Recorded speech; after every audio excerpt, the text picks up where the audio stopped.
N'Keal Harry was an absolute steal at 32. What are you guys talking about? Forget Tom Brady's passing numbers. He's the GOAT because he was the best punter in the NFL. I take Johnny Hecker over Patrick Mahomes to be my quarterback any day.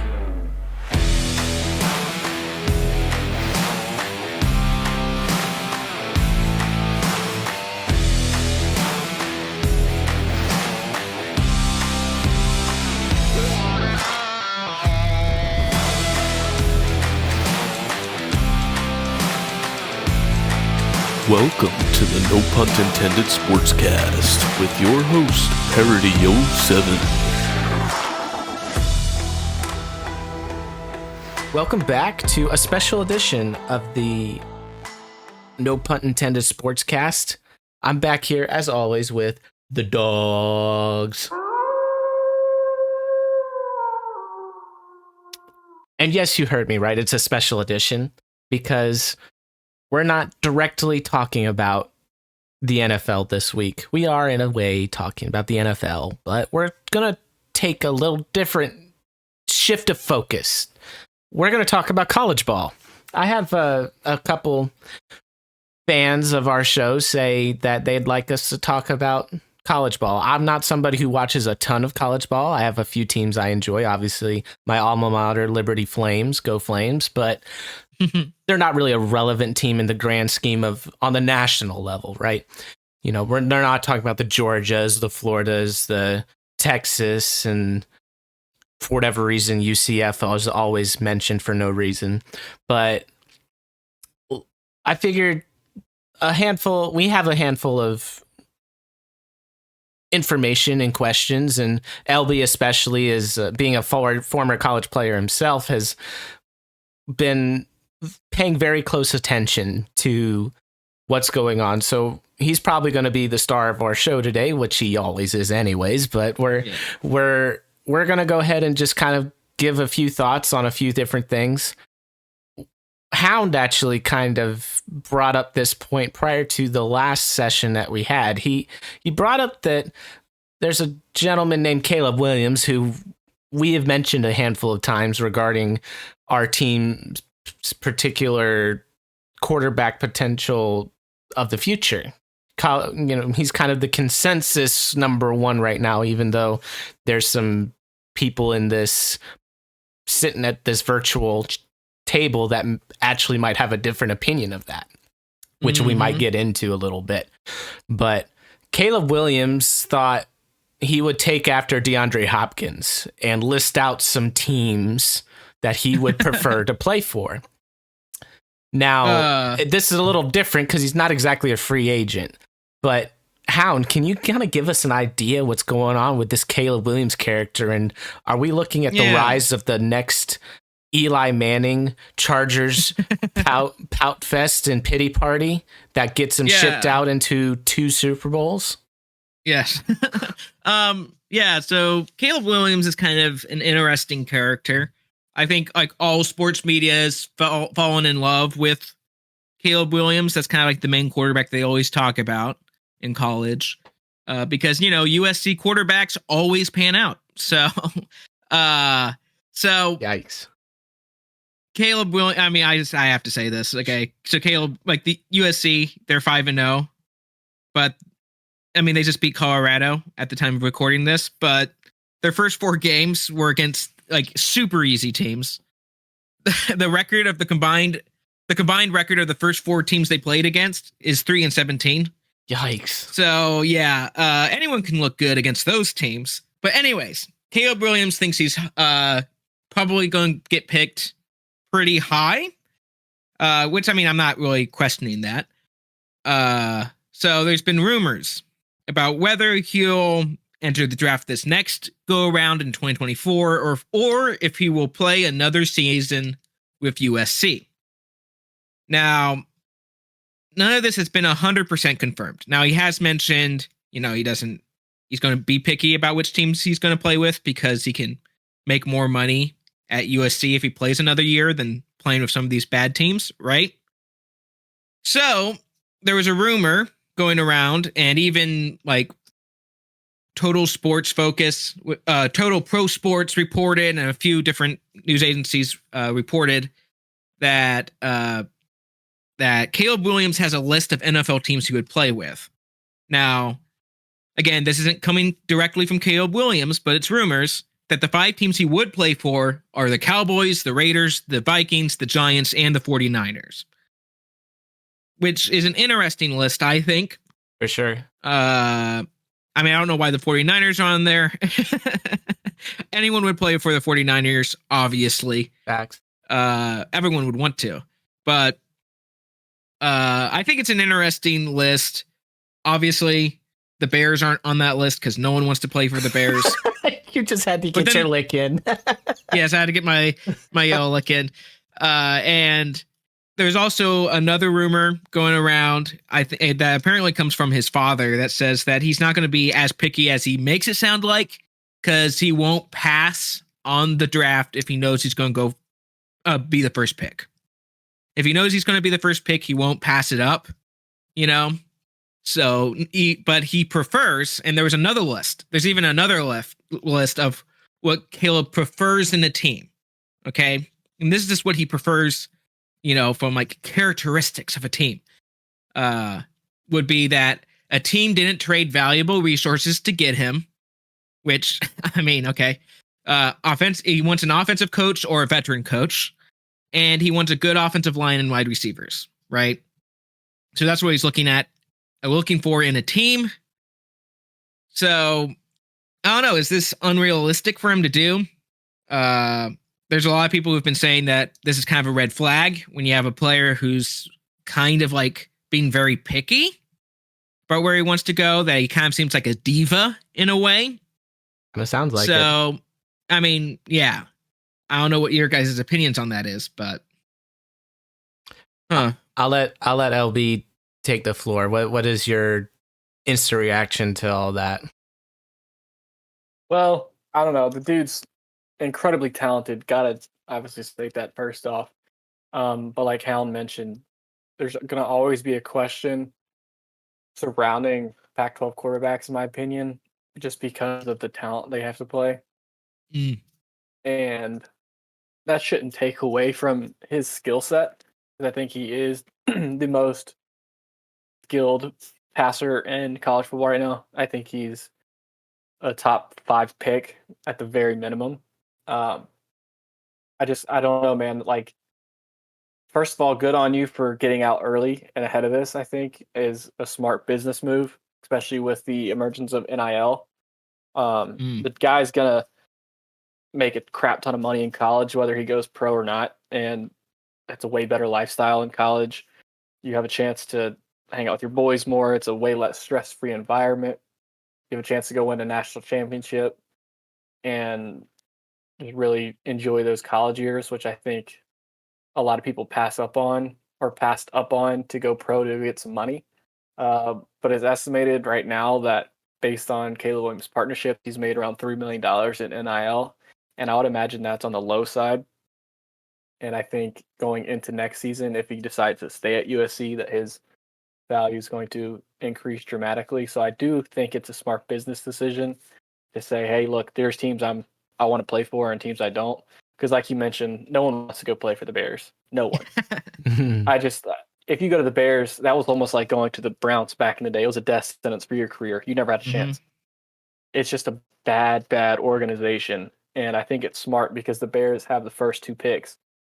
So more than likely, they're going to stay there and take their guys at 1 and 2 based on how things are going right now. And, you know, Justin Fields had a good game last week, but I don't think anybody in Chicago sold that he's the guy. Looking like that coaching staff's probably going to get revamped and they're going to can a lot of people. So with that being said, I think, you know, the new guy who comes in will want to bring in his personnel and use those draft picks. And I would not be surprised if that first overall pick is Caleb Williams with the Bears. And so, like I said, you know, no one wants to go play in Chicago. It's horrible. The quarterback is not going to fix that team. You know, Justin Fields isn't a terrible quarterback. He's really not. He had zero help. It's a horrible organization right now. So I think that's smart. Because if the draft were today, I think Caleb Williams would definitely go 1 overall, and I think that's just trying to stir up some controversy to maybe get the Bears to trade out of 1 and 2, or Which, cause some draft shakeup, yeah. and get that conversation going, which I think is smart. Looking forward. I mean, I think the Bears could trade the number 1 overall pick. I don't think that's like not unlikely, since they do have the first 2 picks at the moment. Like if they end up with having the first overall pick and Caleb Williams kind of sticks with this, I could see them trade it out, because some of the teams that Caleb Williams is apparently interested in playing are in the top 10 in picks. Like the Raiders right now would be picking number 3 in the draft. Yeah. Right. So the Bears could drop down to having the 2nd and 3rd pick. Right. So if they did, and I think the Raiders would be interesting. I don't know exactly why Caleb Williams would be interested in the Raiders per se. I guess they kind of have an offensive coach. He does. He hasn't really proven anything as a head coach, but that is neither here nor there. But like, it would be interesting, because I think the Bears, if they were to trade out of the first pick, one, they would either draft, a quarterback with, the 2nd pick overall, right? Just get the 2nd quarterback in the draft, or they would trade for like a established quarterback. So like if the Raiders traded with the Bears, maybe they trade Jimmy Garoppolo, or if they trade with the Giants, they trade for Daniel Jones, right? Something like that. Because I could see something where the Bears get a quarterback out of it with that pick, with you swapping picks. But, I don't know. I always am, I think your character and personality goes a long way in whether you're going to be successful in the league. It's not everything. Right. Obviously, you have to be talented. You have to do a bunch of these things. But we've seen bad character doom a lot of talented quarterbacks. It's true. Johnny Manziel, Jameis Winston, even. I agree. Tons of quarterbacks are doomed by that. It's not, again, there's some quarterbacks that don't have great personalities, but are good in the league. But it's a thing to keep an eye on. Because it's like, you want your quarterback to be a team player who'll, have everyone's backs, and you don't want them to be super self-centered and only think about themselves. Again, I don't really blame Caleb Williams too much, because again, no one wants to play for the Bears. But it is a thing that teams should look out for. So it'll be interesting to see once the draft gets closer, what happens. Yeah, the crazy thing is if the Bears could at all get some sort of offensive direction going, they could use those first 2 picks on an offensive lineman and Marvin Harrison Jr. And then that the outlook on that offense, if they have a quarterback that teams have to respect, whether it's Justin Fields or Tyson Bagent or somebody else who knows how they go about it. Yeah. I was listening to you talk about it, Hound, and the things that he wants. He said he wants a good offensive line and good wide receivers. Like, what quarterback doesn't want that? Like, I want a good team. Yeah, it's like everyone kind of wants that. Yeah. So, but then he lists the New York Giants. Who's playing receiver over there other than Darius Slayton? That one's a weird one. And then he lists the Cowboys, who have Dak, and now Kirk Cousins on the last year of his deal. But if the Vikings are worth their salt, I think they ought to extend him to in some fashion, even if it's for a year, and letting whoever, if they do draft a quarterback in the first round, letting Kirko be the example, because I think his work ethic is ideal. So yeah. I mean, I think the interesting thing with the Kirk Cousins situation is, what if another team really goes after him? Right. Yeah. Could another team outbid the Vikings? Right. I don't know. I think the construct of what quarterbacks are playing where are going to be even more strange than seeing Aaron Rodgers in a Jets uniform next year. So it's going to be interesting for sure. Yeah. Yep. I'm going to talk about another storyline. Obviously, the driving force of college football is the players who are preparing for the NFL, and then just the school spirit. Usually, you don't talk a whole bunch about the coaching too much, especially coaches like of teams that are not super relevant. You know, everybody knows who Nick Saban is, but all he's done is won national title after national title after national title for years and years and years. You know, then Kirby Smart and all these other people in different places with really successful organizations. But very, very rarely do you hear about a team that only won one game the year before start to make waves just because of a coach. But when that coach is Coach Prime, that changes the dynamic of everything. So I want to talk about Colorado here for a second. And at this point in juncture, Colorado is 3-2. They started 3-0, beating TCU week 1. They beat Colorado State, which is one of their like direct rivals in I think it was double overtime. And they beat the brakes off of, I don't remember what team. It was like Northwestern or something like that. Like it wasn't close. And then they played last week. They played Oregon, and then they played USC and Caleb Williams. They got the doors blown off them in Oregon. It's just Oregon's a much deeper team. You know, or just different weight classes.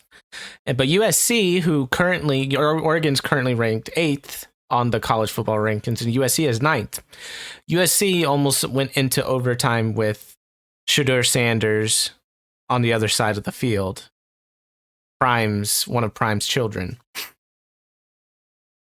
Shedeur Sanders, to my understanding, is being personally coached up by the one and only Tom Brady, and it shows with the way he plays ball. And the way that offense is called is I think it matches the skill level of their teams. They have an athletic tight end. I don't remember his name, but he's a good player. They got a couple wide receivers that are more speed guys, so they try to use that and route running and that sort of thing. They don't really have that physical like jump ball guy, so they don't throw a lot of jump balls. It's the offense is built around Shedeur Sanders' offensive decision making, and obviously the two-way player in Travis Hunter is a great story as well. So there's a lot of good things going on with this Colorado team. The thing that makes it interesting to me is Coach Prime acknowledged that a lot of these teams that they're playing now, because one of the reporters asked him something along the lines of, well, do you feel like there's a target on your team's back? He said, no, my players are my players, and everybody's trying to beat my players every week. And whether it was me here or somebody else, you know, that people are coming to our house or we're going to theirs, and they're trying to, you know, beat the doors off of us if they can. But if there's any more incentive, it's that they want to play me. They want to beat me. And I got my gold jacket already, so I'm not worried about it. And if it was an athletic context between the coaches, I would totally dominate. And I'm quoting what he said there. And considering the age of the most college coaches, I would tend to agree. The fact that he can walk from his car to the stadium and not have to worry about the stairs is testament enough to beat about 70% of the coaches in coaching in college football right now. But I find it fascinating that he said, if you're going to beat us, you need to beat us right now because we're coming. And that is interesting to me because I don't think he's really talking about now, meaning like that week. I think he means this year. Yeah. He already tripled their win total, and the only 2 losses were to top 10 ranked teams. Oregon might have been 11 at the time or something, but like they're now top 10 teams. How in the world, who would you rather play for right now? Honestly, if you watch, they released some of their practices leading up to the season and some of the things that they did and some of the speeches that Coach Prime has given and stuff like that. I'm not on the team, but I would run through a wall for that guy. I'm not even on the team. You know, I would do anything I could to make Coach Prime happy. And I have no obligations to him. Pause. But the thing about it is, I think even just looking at the transfer portal this year and all the players that had really were leaning to go elsewhere, and then Prime asked him to come there, and he turned that ragtag group of guys into a bunch of studs. And they're just not deep right now. And their offensive line, I think, needs some help, and they need defensive help as well, as far as just talent goes. Just, dogs in the race. But next year, man, every high schooler in the nation is going to want to play for Coach Prime. That's true. And I know true freshman is one thing, but the thing about Coach Prime is he's going to play the best players. He doesn't care whether you're a senior, red shirt, whatever. It doesn't matter. He's going to play you if you play well. And that's a scary thing for the rest of college football. So congratulations to Coach Prime and the culture he's already building down there in Colorado. It helps that he has two of his boys playing for him.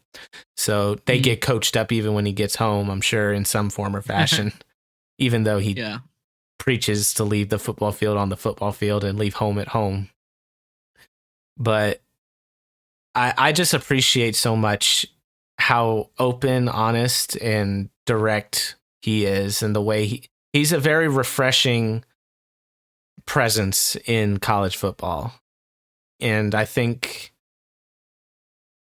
people forgot how dynamic his personality was just as a person. Now he seems to have changed some of the tune and the beat of the drum he plays to. I think he was more self-centered as a player, but he overcame some of that, I think, became more of a team player. I mean, heck, he was so good on defense that he got bored and they put him on offense when he was in Dallas. He played wide receiver for them. Some people don't know that. That's funny. So there was a game I saw, it was a Monday night game, and he had taken every single snap in the game except for a couple special team snaps. It's just absolutely crazy. But congrats to Colorado for landing Coach Prime.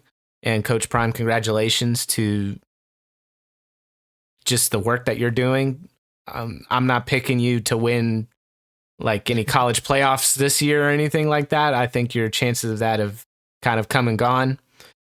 But I definitely think this is going to be a team to be reckoned with, even as soon as next season. And they're already a tough. Yeah, you got to beat these guys. You're not going to beat themselves. So you still have to beat these guys this year. But like he said, you better get them now, because by this time next year, I think the amount of talent that's going to be on that team is going to be insane. And he's going to be potentially vying for top 10 honors in the college football rankings and maybe even higher than that. So that's my little spiel on Colorado, because frankly, other than Liberty, that's the only team I've been paying attention to. So congrats to Coach Prime for, at the very least, for grabbing my attention. So with that, I'm going to give the floor to LB to kind of give a general landscape of some of the games that have happened. We're into week 5, I believe, or week 6 for going into week 6 for the college. They have, I think,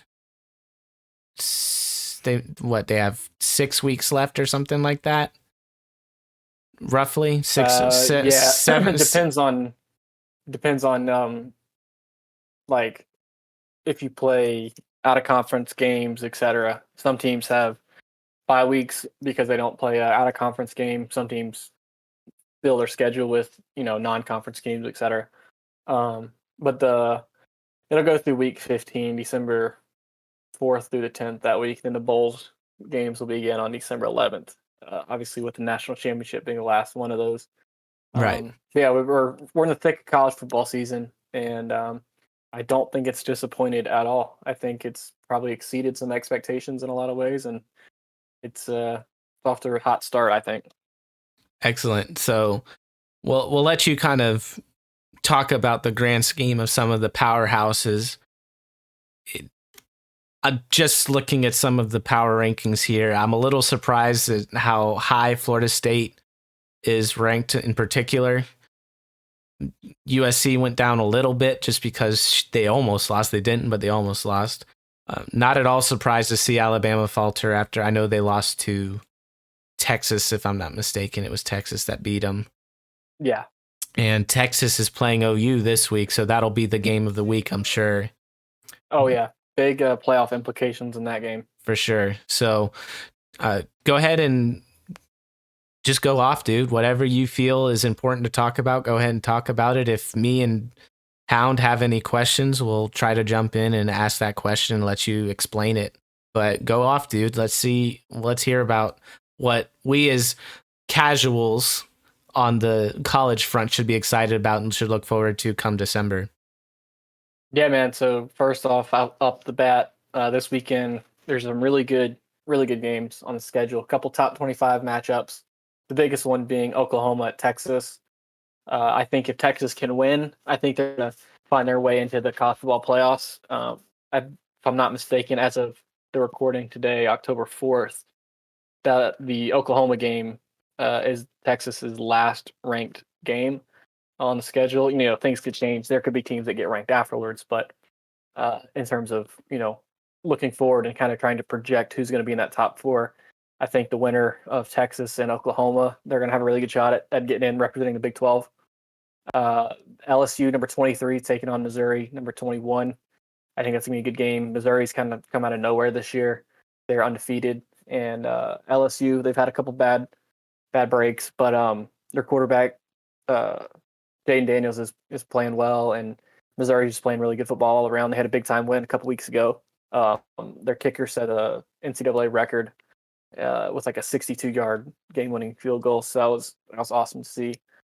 You got Alabama taking on Texas A&M, which, despite Alabama having a loss on their record already, if they run the table and win the SEC with a one-loss record, I think they'll get into the playoffs with probably that 4 seed. Texas A&M has been playing pretty decent ball, and them being the SEC now, another SEC matchup's always tough sledding, and it's at Texas A&M, Powell Field, home of the 12th man, so that'll be a big time matchup for Alabama, and hopefully their quarterback Jalen Milroe can continue to progress. Early on in the season, that was kind of the storyline coming out of Alabama, was who was going to be their quarterback. They played a couple different guys a couple weeks ago against UAB, and they have settled on Jalen Milroe, who's a phenomenal athlete, and he seems like he's really coming along as a passer as well. So that's interesting. Interesting to see. Alabama's defense is really good this year as well, so they've been hanging tough. Interesting game, I think, is the Syracuse game at Carolina. North Carolina is currently ranked number 14. They're undefeated, but it seems like every year Carolina drops a couple of games that they shouldn't. This being an ACC matchup, I think it'll be tough. I'm hoping Carolina can pull it out and they can win. They're favorite, obviously, and their quarterback Drake May's a stud. Hope he can spin the ball over the yard. But I'd keep my eye out on that one. That's usually an interesting game, another ACC matchup in the middle of the season, right in the thick of it. So I'm going to be watching that one for sure, hoping the Tar Heels can win that one. We got another top 20 matchup, Kentucky undefeated at Georgia. And Georgia is currently the number 1 seed in the country. I, along with many others, don't think that Georgia is the number 1 team in the country. I think Michigan is. However, Georgia, being the 2-time defending national championship off of back-to-back years, haven't done anything to necessarily lose that number 1 spot. They haven't lost a game, so it's hard to dethrone them from that number 1 position. However, their quarterback Carson Beck hasn't looked great. I think he's, progressing, but he's definitely not Stetson Bennett or some of the guys they've had in the past. However, Georgia's got a stud tight end, Brock Bowers, who, if it wasn't for Caleb Williams, he honestly could be the number one pick in the draft, and maybe he will be, depending on how that draft process works. If we have some movement in those top 5 picks, because he is an absolute stud. Kentucky's really good. They have a stud running back, Ray Davis, who set a career record last week for rushing yards against Florida. He had over 250 rushing yards and a couple touchdowns, so he had a fantastic day. Then we got another top 25 matchup, Notre Dame, number 10, Notre Dame at number 25, Louisville. Notre Dame, I'm big on their quarterback, Sam Hartman. I think he's an NFL-ready guy. And I was saying this last year when he was at Wake Forest. He's a really good pocket passer. He's super experienced. I think this is his 6th year in college football because of the COVID year, and he had an injury, gray shirt year. And so he's played more games in college football than I think anybody, with the exception of maybe Bo Nix, because he's in that same class and with a transfer year and a COVID year up in Oregon. But if Notre Dame can win out, even though they've got a loss on their record, they can maybe sneak into the playoffs. So that's a big time game for Notre Dame, getting another top 25 win. And so that'll be interesting to see. And then, of course, you've got some big names like USC, number 9, taking on Arizona. I anticipate Caleb Williams having a monster day. They'll probably put up 50, 60 points and cover that spread, no problem. And so those are the main games I'm looking for. Virginia Tech at Florida State, number 5, could be interesting. I don't think Florida State is as good as everybody thinks they are at number 5, but again, they're undefeated. They haven't necessarily done anything to lose that ranking. They had an overtime win against Boston College. I think it was Boston College, and they beat Clemson. And they should have lost to Clemson. The Clemson kicker missed a chip shot field goal, and that sucks for Clemson. But Florida State has 2 stud receivers that'll probably go first and second round. So, they're leaning heavy on that. And their quarterback, Jordan Travis, he's been there. I think this is like his 3rd year starting. So he's super experienced and, been around the block, seen everything there is to see in college football. So that'll be an interesting game. But yeah, man, the quarterback play this year is really heating up. I don't think there's a clear-cut favorite on who the Heisman frontrunner is. Other than Caleb Williams, but I don't know if they'll give it to Caleb Williams back-to-back years. That seems to be, the exception rather than the rule, although he has thrown for 21 touchdowns already. So, he's definitely lighting up the stat sheet. But yeah, man, the Heisman's definitely a quarterback award. I don't see a quarterback not winning it this year. I think it's just a matter of who and who's left standing in the top 4, top 5, top 6 teams when this is all said and done, because the Pac-12 start beating up on each other, with Oregon and USC and Washington. You got Bo Nix at Oregon, you've got Caleb Williams at USC, and Michael Penix at Washington. Top 3 of the top 10 quarterbacks, I think, in this coming up draft class.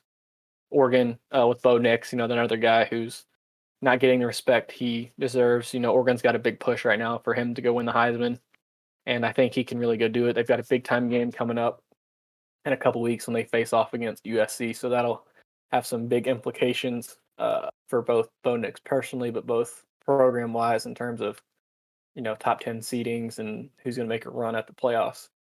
But yeah, man, it's a great time for college football, and it's been phenomenal to watch. I've enjoyed every game I've watched this year. It'll be interesting to see how it shakes out going forward in terms of who's going to be those 4 remaining teams, because I think there's really the first time in a while where there's not one clear-cut number 1 team like there was the last 2 years with Georgia, where it was really everybody was playing for second place. And then LSU with Joe Burrow in his year, where they were just head and shoulders above everybody. I don't think there's that team this year. I think there's 7, 8 teams that can really go make a run at it.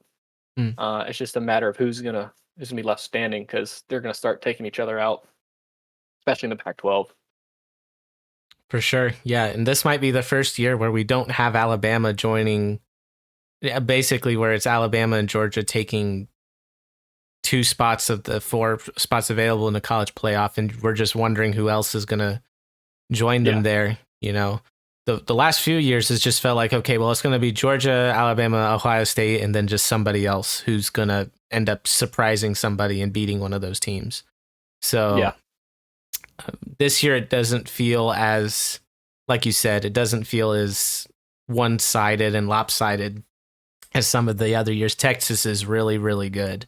So they're going to be a force to be reckoned with. You know, Penn State has always been like on the outside looking in, and there's a chance that, I mean, they've got to beat some teams. You know, they'll have to beat, I think you said Michigan and Ohio State if they're going to get where they want to go. But at the very least, there's teams like I would say like North Carolina who don't really have this defined road to the playoffs. So other than just winning out, you know what I'm saying? So there's some teams that look really good on paper. So we'll have to see how some of this goes. So we thought it would be fun to do a little bit of a prediction game, even though some of us are not as adept and knowledgeable of some of the teams in the college football right now. But we figured, you know what, why not put a little bit of money where our mouth is? We're going to go ahead and pick our 4 best teams that will end up in the college playoff. And then we'll each pick a winner, just because, you know what, what's picking who's going to be at the dance? We need to pick who's going to be the last man standing, you know? So we're going to go ahead and do that. And then afterwards, I might ask one more question of LB that I think might be kind of an interesting question to ask. And if Hound, if you have anything you want to ask him, you are more than welcome to. Oh, yeah. Yep. So we'll just start with LB. LB, who's your dogs that you have coming to the college playoff dance? Yeah, so I think when it's all said and done, going into, week 6 here in college football, I think it's going to be Michigan representing the Big Ten. I think Texas is going to beat Oklahoma and then represent the Big 12. I think Georgia is going to lean on that defense and Brock Bowers, and they'll represent the SEC. And I think Oregon is going to run the gauntlet and represent the Pac-12. I'm not sure exactly where those teams rank 1 to 4. Mm-hmm. I think that's too far in advance for me to predict that. However, I think those will be the 4 remaining teams heading into the playoffs. Very good. And who do you have as your winner? I don't want to say it, but I have to go with Michigan. That's not something I want to say. My girlfriend's not going to be happy with that. She's a big Ohio State fan. Oh, no. Yeah, so oh, no. that's funny. But, yeah, man, I think Michigan's the most complete team. I think they're the best team in the country right now going into week 6. I think they're going to end up beating Ohio State and Penn State and representing the Big Ten and kind of finishing some business that they didn't get to take care of last year. Very nice. Good stuff. Jim Harbaugh finally gets it done. Finally. Yep. Finally. All right, Hound, let me hear it. I'll say that Georgia makes it, Michigan, Texas, and Florida State. And Florida State. Those are my 4. Yeah, I think they sneak in there. Okay. Florida State is your ACC champions. Yeah. So Florida, Michigan, Texas was the other one, right? Yep. All right, and who's your winner? I'll just keep it simple and say Georgia. I mean, if it ain't they broke, just look really good right now, you know? If it ain't broke, it ain't broke. Going for the 3-peat. Yes, sir. Yeah. Yes, sir. I have Georgia for sure being at the dance. I have Texas being at the dance for sure. You're like, well, you have pick. You didn't shut up about Oklahoma last season. Well, last season was last season. So, and all the good players I liked from there are now in the NFL. They're not playing for them anymore. Yeah. Part of me doesn't want to pick Michigan, but it just seems like they're too complete of a team to not make the playoffs. So I got to pick them to make the playoffs as well. And I'll be honest, I was going to pick Oregon as like, I thought I was going to be so smart and pick Oregon, but then LB had to go and do it. So now I don't look smart. But I got to do something different here. So it can't be Michigan and Ohio State, right? Like they can't both end up in there. I mean, technically, it could be if let's say Michigan jumps to the number 1 spot and Ohio stays at number 4. If Ohio State beats Michigan in a head-to-head, it'd be hard to drop Michigan out of the top 4. So you could end up with 2 Big Ten teams in the top 4, because they could then go play each other Again. Yeah. Gotcha. Or similar to like the Georgia and Alabama of the years past, that Right. situation where they both have a loss, but they're, one won the conference, beat one in the conference, and the other team beat them in the regular season. It's like, well, how do you delineate who's actually better when they are the only losses they have is to each other, and one was, the conference loss. So like the big time topic, I think a lot of times is, you shouldn't be penalized for having to play a conference game or an extra game. Like Notre Dame doesn't have a conference; they're independent. Mm-hmm. So in years past, they would go undefeated, not play a conference game, and would get into the playoffs or would be selected into the playoffs, or into the championship game without playing that extra game. Mm. And, the teams are like, well, what the heck? Like, we have to play out of conference games and we play a conference championship. Like, we shouldn't be penalized for running the gauntlet in the regular season and then losing to the conference champion. And then on the flip side, the conference champion is like, well, hey, I won the SEC. That's arguably the best division in football or conference in football. I should be in the playoffs. And so it's like a double-edged sword. So Right. Long story long is like, yeah, you could have it. It just depends on whether that will or will not happen, depending on where they end up being ranked when they play each other, and then where the conference games, championships line up.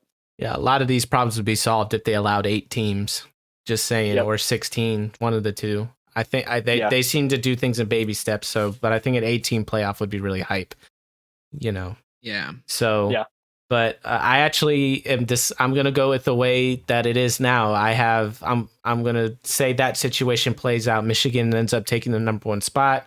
They lose to Ohio State or does they have to lose to Ohio State in the conference championship? Or if Ohio State, it could be either way. Okay. Yeah, it could be, as long as you have a 1-loss team, mm-hmm. And an undefeated team, like with the 1 loss being to that undefeated team, the history has shown for the college football playoffs that both teams can make it in. Right. Excellent. Well, I have Ohio State getting in there, and Georgia and Texas and Michigan. So my 4 again are Georgia, Texas, Michigan, Ohio State, the top 4 right now. Part of me wants to take the fun bus and say Texas. I'm going to do it. Texas wins the next national championship. Ooh. Let's go. Hook 'em, baby. Longhorns. Yes, sir. We're back. Texas is back. They I'll say that it's my big prediction. They beat Oklahoma. They're playing this week, right? Yep. And but in the last little bit, and I don't wish this, but in the last little bit, their starter gets hurt, and Archie Manning comes in and runs the table for Texas. Oh, wow. That's my bold prediction. There you go. And if he doesn't do it this season, he's going to do it whenever they let him start playing. So I mean, it's just it's matter of now or later. It's not like if, it's when. Yep. But Hound, do you have any other questions for LB? Oh, why is there not a bigger playoff for college football? Why haven't they done that? It just seems like the obvious decision. More money for them, more teams involved. Come on. Yeah. Come on, NCAA. Right? I agree. And I think that's been a real head scratcher when they went to the 14 playoff to begin with. Yeah. Like in a year like this year, and like I mentioned earlier, I don't think there's a real clear-cut number 1. I mean, it's Georgia or Michigan, but not by much. I think if you let the top 10, 12 teams play each other as it currently stands, anybody can beat anybody on that list. And much like the NFL, when it's any given Sunday mentality where, the Jets could have beaten the Chiefs and the Panthers might go beat the Lions this week. Like, you just don't know because the talent, even though record-wise is very different, talent-wise, it's still pretty similar, and it's still competitive. And that's always been the biggest, thing for me as well. If you're a one-loss team, you shouldn't have to go undefeated to make the playoffs.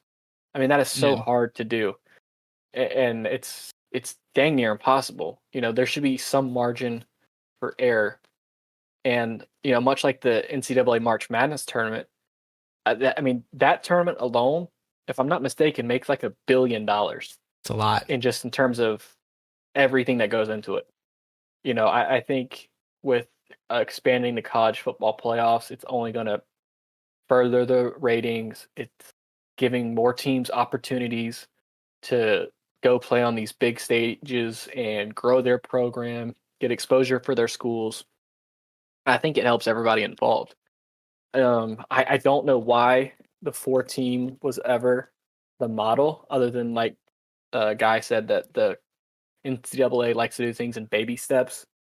And I have a whole diatribe on why the NCAA sucks.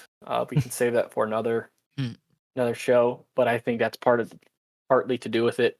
I like the control, and I don't get it, man. Like from a competitive standpoint, give the guys an opportunity. In March Madness, you have teams, a 16 seed team can go in and beat the number 1 seed, which happened a couple years ago with UMBC beating UVA. And UVA went on to win the national championship the year after or whatever it was. But my point is, you're giving teams opportunities to at least compete. They're getting a chance. If you're not in the top 4, you don't get a chance. If you're teams 5 through 10, you're on the outside looking in. And it's frustrating, I think, because I think everybody wants a bigger playoff bracket. And you can keep the bowl games the same. You just put them at, the quarterfinals, the semifinals, etc. Or you give teams an extra bye week. If you're first and second ranked teams, maybe you get a bye, and that alleviates some of the scheduling conflicts or whatever. But yeah, I don't know why it went, from the hidden voters across the country voting in the national champion at 1 and 2 to then going to the playoffs, which I think is the right move. You need a playoff bracket, but 4 teams was never enough.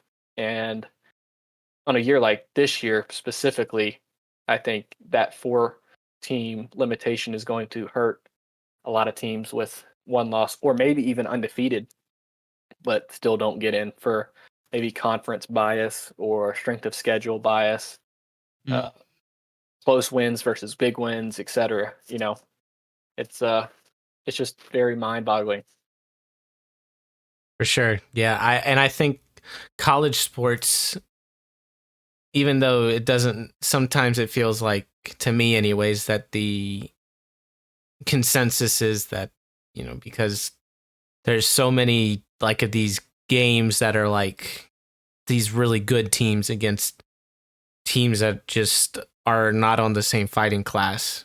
Right. It like you talked about with the Any Given Sunday. I mean, one of the reasons why there's not this like, worst in the NFL against the best in the college ball bowl that everybody talks about wanting to happen. There's like the Browns playing Alabama or something back in the day. Yeah. That wouldn't, they don't want to show how much of a talent discrepancy there is between those college teams and the NFL teams. Just the NFL teams are just so good compared to these kids. Just the consistency and the amount of talent across the entire board. I mean, when there is a team that's borderline NFL caliber, it. Like the Joe Burrow LSU team was an NFL caliber team. Just every piece on that offense and every piece on that defense was NFL caliber, and they just rolled through everybody, and it didn't matter. So I definitely am for a college playoff that is expanded to at least eight teams, 16 maybe. I don't know. It at some point, there is a talent drop off. Like if I'm looking at this list right now, I think there's a pretty substantial drop off after I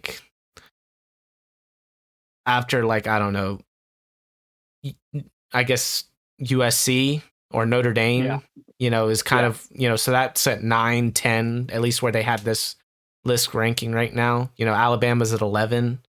So you could argue that, Alabama has still got Coach Saban and has still got a good defense. So you would think, they would be good. Oklahoma's a good team, and it has been for a handful of years. So you would think some of these teams could, I wouldn't at all be surprised if a team like Oklahoma, I don't think they play Florida State, but if they were, it wouldn't surprise me if they beat them. It wouldn't surprise me if USC went into Michigan and beat Michigan. There's just maybe there's oh, well, they were the underdogs or whatever. But like you said, even though it's any given Sunday for these NFL teams, if you find that nice middle ground where you can figure out the amount of teams that typically this is where the drop off lies as far as the talent level between, because the number 25 seed very rarely is such a good team that they could compete with the top 5 teams. That's just 25 teams is just so many teams to have ranked that some of them aren't really that as good as what you would expect. And it's all speculation because it's coaches and this illustrious secret organization that makes these rankings. But it's one of those things where I feel like if they could figure out a kind of a sweet spot on how many teams need to be in it, then I think that would allow for I think more games, more exciting games, and I think more upsets is always a good thing. Yeah, for sure. So, I mean, but at the same time, I'm sure the counter argument is, well, we don't want Georgia TCU again, where it was just such a blowout that it wasn't even a fun national championship. Well, I'm sorry that TCU had a bad day and just happened to have, even and be probably emotionally drained from being a team that probably shouldn't beat in Michigan.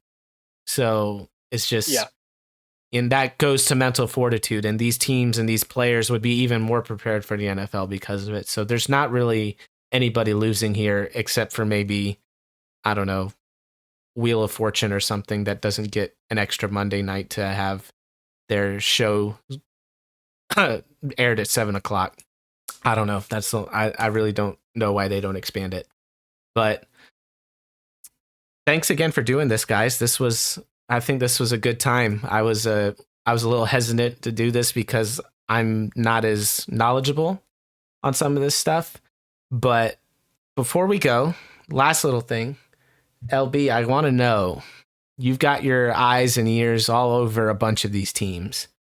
Who's the guy that nobody's talking about right now that come, we'll say April or May, after the combine, that we'll start talking about a little bit as a person that all 3 of our NFL teams that we hope and pray do well will be wanting to join the squad? Who's that secret or deep cut player that's not getting talked about right now that will be getting talked about come draft time? Do you want it position specific or just anybody? Anybody. Okay, I think Bo Nix out of Oregon is flying under the radar, surprisingly. It could be because he's been in college football for forever, it seems like, but the dude's putting up numbers, and he's got 80% completion on the year, 1,400 yards, 15 touchdowns, 1 interception. In a loaded Pac-12 conference, and I think as this season progresses, if they continue to win, which I anticipate them doing, then I think that hype is going to continue to build. But the dude's been doing everything asked of him, and they're winning games, man. He's doing his thing. I think he's a guy to look out for. I don't know if he's necessarily a first round guy. I think he could be, and he might be. But that'd be That'd be someone I keep an eye out, especially because they have a tough schedule ahead. Oregon's got to go play number 7 Washington, and Washington's quarterback Michael Penix Jr.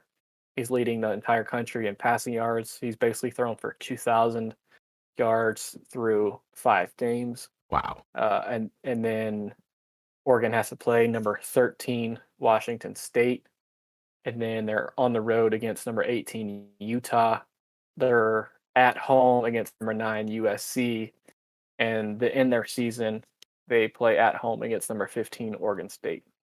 So obviously all those rankings are subject to change. This is October 4th at the time of recording, but just projecting, looking forward, I think quarterback to look forward to and see how he handles these big time games with playoff implications, basically week in and week out from here on to the rest of the season, how he fares in those. But then also maybe a different player, more of I'll go defense, would be Kool-Aid McKinstry, the DB from Alabama. I think that guy's a playmaker. He's going to continue to ball out, and I think he's one of those guys you can kind of stick anywhere on defense, and he immediately makes your team better. So I continue to look forward to that. And you can't go wrong with Alabama DBs. You can't. That's like unless they're Cyrus Jones. Exactly. It's like Ohio State and their wide receivers. You kind of know what you're getting with that draft pick. So I'd see him, elevating his draft stock as these continuing games roll out. They got a tough schedule ahead. They play Texas A&M, and then they play number 22 Tennessee, number 23 LSU, number 20 Kentucky, and then Auburn, the Iron Bowl, which is always a tough game.